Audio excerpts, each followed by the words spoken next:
લડતો હતો ને, તમારા જેવા તમારા બધા માટે જ લડતો હતો. આવી બીજી 10 જગ્યાએ લડે છે. હા, બધા માટે લડતો. તો આનું ઘર તોડ્યું તો આપણે એવું કરીએ કે આખા ગુજરાતનો માલધારી સમાજ એ ફાળો કરીને આનું ઘર બનાવે. પહેલા 51,000 હું લખાવું છું આજે જ. સરકારને મેસેજ આપીએ, બરાબર. પણ આ એકદમ સ્પષ્ટ કિન્નાખોરી છે કે તું આ મુદ્દે ભવિષ્યમાં બોલતો નહીં તો તને નવરો કરી નાખીશું. મને આસામની જેલમાં નાખેલો, એક ટ્વીટ કર્યું નરેન્દ્ર મોદીની સામે, 2,500 કિલોમીટર દૂર આસામની જેલમાં નાખ્યો. શેના માટે?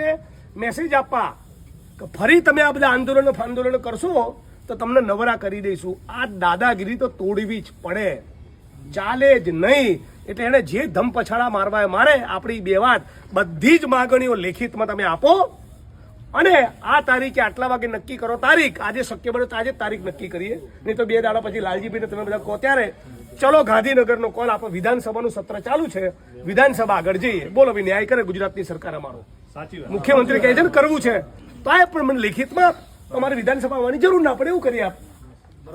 બરાબર. એટલે ઠાકોર સમાજ, દલિત સમાજ અને